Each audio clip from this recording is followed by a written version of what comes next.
My Labrador's coat is becoming dull and rough lately, even though he's eating the same food and there's no change in routine.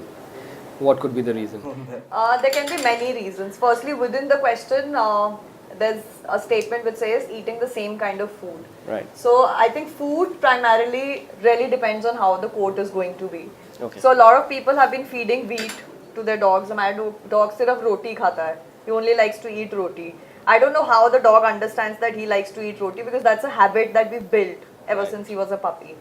Wheat is, on 99% double coat dogs, wheat causes itching, it causes shedding, it causes roughness of the coat, and multiple other factors. A lot of Labradors are also prone to yeast infection, which gets worse with eating wheat. Okay. So you get those black patches inside the ears and inside the genital area, and the dog is always stinking. Rotten smell. Yeah, and then people are like, I just took my dog for grooming and he's still smelling. It is the food that they're giving to the dog. Second reason could be a lot of people have shaved their double coat dogs and the coat will never come back in the same form. Quality. Okay. Yeah, so the moment you shave a double coat dog down to the skin, the coat is either going to come back in patches, or it will be so rough that no amount of conditioner can help you. Yeah, so it is a lot to do with what the dog is eating and how you're maintaining the coat. That will, really help you maintain a very soft coat and all that. You can also add a teaspoon of coconut oil in the daily meals. That gives a natural sheen to the body, to the entire coat, and it also helps you control shedding to a large extent. But I think wheat for me is the answer. Oh. And also shaving of double coat Bad dogs. grains basically, even maida, corn flour. Yeah. Okay. So I think we've given the answer in the question itself, where it says that he's been eating the same kind of food. So eating the same kind of food doesn't necessarily mean that everything is stable in the dog. We have to look at the fact that probably he's eating the same kind of meal. That's why he's having the kind of problem that he is.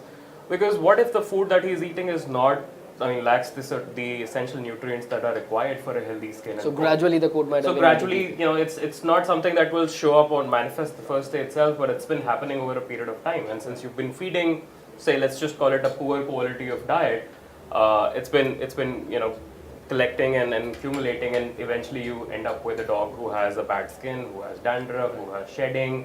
And then they'll try everything out, but you have to understand that something that has gone bad in, say, a year, 2 years, it's not going to fix over time. You can't just, add dollops of, say, coconut oil in the food as well and expect the dog to get well the next morning itself. मैंने तो कल से add करना शुरू किया है, आज भी rough है. That's not going to happen, right? But within a week it does show very It does show. Yes, of course, it will make but that we want impact. instant results, Maggie results So basically. this is But even a week is mostly instant. See, in my case, I face that. Because, the customers are like, I'm getting my dog for grooming, itna conditioner lagaya, everything you did, and still the coat is the same. Right. Yeah.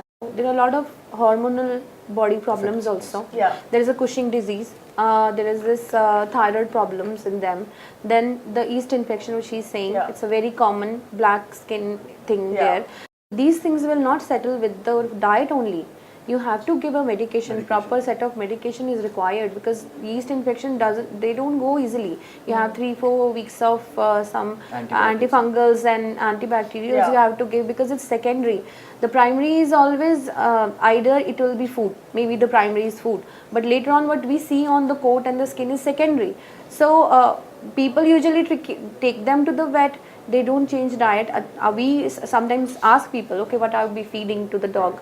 Like chicken चावल खाता जी, और they will just tell कि wheat है, bread दूध खा रहा है जी, and then they sometimes I remember my professors when I was studying, I used to tell them, they never used to prescribe. Now there are over the counter lot of syrups, and lot of these medications are there, like syrups for glossy coat and fur glow and this thing. And I remember my very senior professor saying that घी का एक चम्मच डाल दो जी, हो जाएगा. I said, then they were like, ghee doctor साहब ये तो नहीं हो जाएगा, वो तो नहीं हो जाएगा, because it's they lack oil in the diet. They are not putting oils in the diet. Their fur is going to dry. One of the picky eating habits, a little off topic, that comes as well. There's many other reasons, but one of them is giving too many variations, because we don't know what to feed. It's like, so then they that's have what an people option to sometimes eat it, or sometimes look at the owner's face and try to manipulate them. Absolutely. So the more options you give your dog, the more picky are they going to become about it. For this I have a little question, grooming oriented. documented, in fact, that let's say I have a Labrador at 1 year of age who I'm feeding a good diet, let's say chicken, rice, supplements, everything, and then that same dog at 3-4 years of age, his coat is dull. I have also a feeling, because we are assuming a few things over here, I also have a feeling that let's say I've used only bad shampoos and every 2 days I've given shampoos on the coat, then no matter what the perfect diet, and I mean, like I always say, genetics and bloodline plays an important role, that in case the parents of the lab were turning at 3-4 years to have a bad coat, it could also be over chemicals on the surface of the skin. Over grooming. At 1 year, at 18 months, the dog was looking perfect because you're not really pouring chemicals on. And since we are, a lot of people prefer not to get normal dogs professionally groomed, like labs or beagle or something, they'll just tie them in the bathroom tap, put tons of shampoo, whichever it might be. For all you know, if they haven't done research on diet, they're probably putting Head and Shoulders or something on their dog as well. That they do. And I tell them the pH is different. I tell them that the pH is different. That can ruin the dog's coat forever. The coat is So getting... doing that, and plus a lot of dogs that are habitual of going to dog parks every day. The parents are so paranoid that my dog is sitting on the sofa and he's on the bed every day. So I give him a wash every week. Shampoo every week. There's certain breeds and certain coat types, like within the same breed, certain coat types that can be given a wash every week. Okay. But you can't do it every time with a hard chemical based shampoo. Base shampoo, So if you're going to give your dog that frequent baths, you have to use a very mild puppy shampoo. Over grooming also, I think it could be professional one of the spas, reasons. like both of them have professional grooming spas. Only those places know that they will blend two shampoos together. They will put a neutralizing agent. Absolutely. They will have an empty bottle where they will put 3-4 products based on the size, breed, age of the dog. And the coat. Now someone doing a home job, you will see the difference on how stark contrast they will have basically. Also, I've seen a lot of people who upload, like how social media is so strong these days. People uploading videos of their dogs taking a bath at home. There's direct shampoo being applied on the coat. That's Direct I think one of the hair biggest dryer. killers. Human hair dryer as well. Human hair dryers, will which burn are up all the follicles. very high on heat. Yeah. So when you come to a grooming salon, you're using specialized dryers which are meant for an animal's skin. So versus a home dryer. So I give this a basic tip to every puppy who comes to my clinic, that kindly take the water, put the shampoo, dilute it little bit, and then put it over the coat.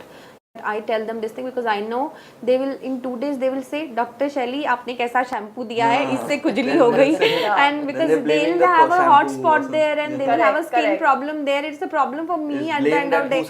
So there are 2-3 things. One is diet. Definitely, diet has to be good, and one should consult their vet or a nutritionist about what kind of a diet to follow for their dog.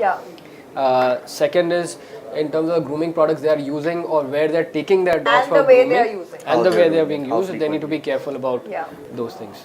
And third is it could be a medical issue. So that needs to be evaluated and rectified.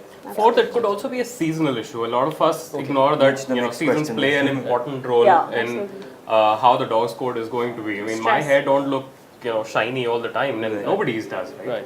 So you have to understand that there are seasons where the coat, the hair, they're going to be in a certain way. Yes, they're not going to be dull throughout the year, and part of the problem could be their diet, their medical issues, their grooming, or just the products you use at home. A lot of people use, say, हमारे घर पे जो phenyl आती है, probably the dog sits everywhere on the floor, and the phenyl brand that we are using is not something that agrees with the dog itself. Room fresheners, scented candles. So these things will affect the dog. And what I feel, it's also a little bit of matter of culture where, like, ma'am said that everyone wants a shiny coat, but I feel more people have an effect that seeing the dog, they hold their nose that, oh, it's a smelly room, spray on the dog, over clean the dog, and it's an obsession with this thing people don't know. 90% time in my practice I've seen the smelly dog has a bad anal gland problem. Right. And I tell them that peculiar smell you get is the anal gland, get that checked, because they think that even after washing the smell is not going away. Especially with all these breeds that have a lot of hair around the body, like Shih Tzus and alike. Many times a lot of people come with their dogs and they say that grooming karane ke baad that stink is not going. It's probably because of the eye discharge, and in a lot of breeds it's also because of the muzzle not getting clean, like pugs and bulldogs, Yeah. you know, they have folds inside their Like muzzle. cephalic. That They will needs have to be yeast cleaned on a infection. regular Okay, basis. absolutely, yeah. Because that yeast infection produces a lot of smell, Oh. which even if the dog has been washed every single day, that smell will not go till the time you don't treat it well. And the ears, does that?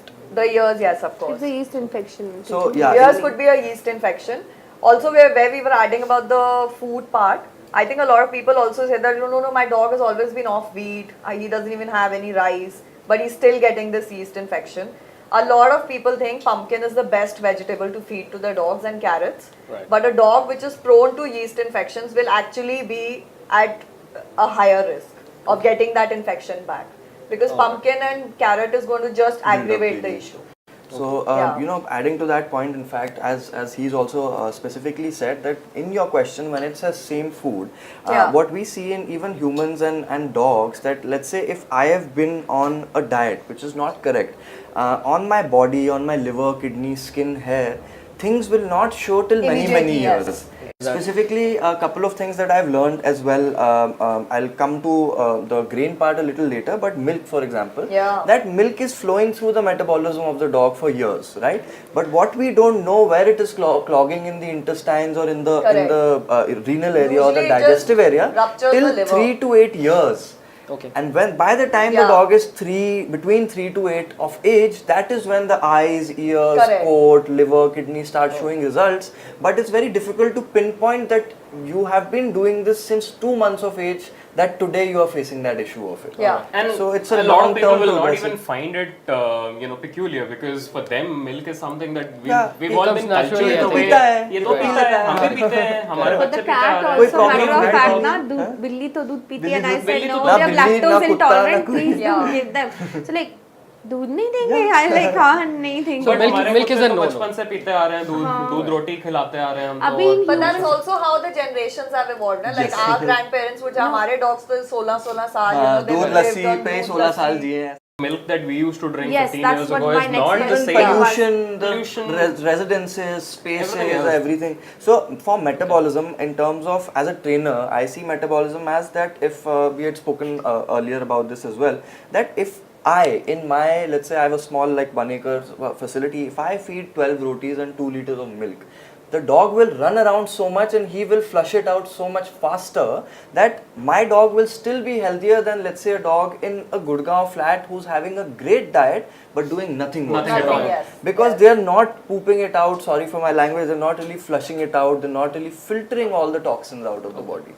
So, for example, a stray dog eating garbage will still be a lot better than that very stray dog sibling I take at home, give them no activity, no exercise, no healthy exposure, but feed Maybe them the best of most diets, the best of phenomenal products. diets. Yeah, I could give them a 10 grand a month diet, and the brother on the street could be eating literally like waste. But they have 10 kilometers to really vent it out and really flush it out. So they will be a lot healthier in that case. So the food should also depend on the lifestyle that the dog has. Absolutely. So it's nutrition not- has to be paralleled with the lifestyle. Yeah. If you're feeding, say a food that requires a higher lifestyle, your diet should be custom Balanced to out. the, it should be balanced. You can't really just work on the diet and forget about the exercise. Or Absolutely. you can't just keep exercising the dog without worrying about what really goes into it. Yeah, but it's very important actually, this question that you have, that looking at the coat, not Yeah. even the smell, but looking at the quality of the coat, you yeah. can see the quality of the the dog's lifestyle and health. lifestyle, yes. Even I would say, is he being kept properly?